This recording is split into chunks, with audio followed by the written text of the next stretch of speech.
Ladies ఇది మీకు ఒక సువర్ణ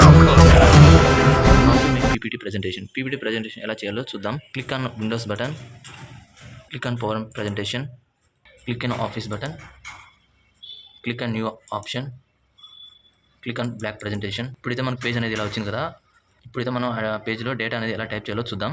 ఇన్సర్ట్ అనే ట్యాబ్ని క్లిక్ చేసి టెక్స్ట్ బాక్స్ అనే ఆప్షన్ మీద క్లిక్ చేసి మనకి ఎంత కావాలో అంత అడ్జస్ట్మెంట్ చేసుకొని ఇక్కడ చాప్టర్ టైప్ చేశాను. ఆ తర్వాత మనం ఇంకో ఇన్ఫర్మేషన్ కావాలి కాబట్టి ఎంటర్ అనే స్పేస్ కొడితే 1 కంపెనీ ప్రొఫైల్ అని టైప్ చేశాను. ఇప్పుడు మనకు డేటా అనేది ఇన్ఫర్మేషన్ కావాలి కాబట్టి మనకైతే ఇన్ఫర్మేషన్ అది కావాలి కాబట్టి కొన్ని సైట్స్లలో చాట్‌జీపీటీ కానీ, ఏఐ కానీ, గూగుల్ నుంచి ఇన్ఫర్మేషన్ అయితే తెచ్చుకోవచ్చు. లేకపోతే కంపెనీ బేస్ మీద కూడా ఇన్ఫర్మేషన్ అయితే తెచ్చుకోవచ్చు. నేనైతే చాట్‌జీపీటీ అనేది యూజ్ చేశాను. Study on performance appraisal at Ramco cements company profile. మన టైటిల్ మన టాపిక్ మొత్తం టైప్ చేయాలి. మనకైతే చాలా ఇన్ఫర్మేషన్ అనేది వచ్చేసింది. మేక్ ఇట్ షార్ట్ అని టైప్ చేస్తున్నాను. మేక్ ఇట్ షార్ట్ అని టైప్ చేసేసరికి మనకు కొద్దిగా అనేది ఇన్ఫర్మేషన్ అది ఇచ్చింది.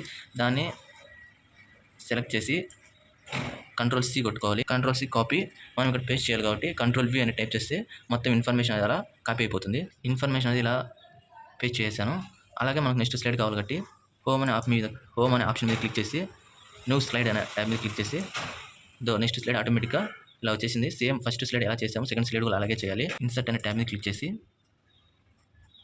టెక్స్ట్ బాక్స్ అనేది క్లిక్ చేసి మనకి ఎంత అడ్జస్ట్మెంట్ కావాలో ట్రాక్ చేసుకోవాలంతా. Industry profile 2.2 industry profile type చేస్తాను. సేమ్ ఫస్ట్ స్లైడ్ ఎలా మనం ఇన్ఫర్మేషన్ తెచ్చుకున్నామో అలాగే సెకండ్ స్లైడ్ అలాగే ఇన్ఫర్మేషన్ తెచ్చుకోవాలి. మనకైతే ఎన్ని స్లైడ్లు కావాలి అన్ని స్లైడ్లు మనం ఫస్ట్ చేసినట్టు అలాగే ప్రాసెస్ అలాగే చేసుకుంటూ రావాలి. ఇన్ఫర్మేషన్ అనేది చాట్‌జీపీటీలో కాపీ చేసి ఇలా పేస్ట్ చేసుకుంటూ రావాలి. నేనైతే చేశాను చూడండి. First slide, second slide, third slide, last slide. Front size అనేది మార్చుదాం. దాన్ని ఇలా సెలెక్ట్ చేసేసి హోమ్ అనే ట్యాబ్ మీద క్లిక్ చేసి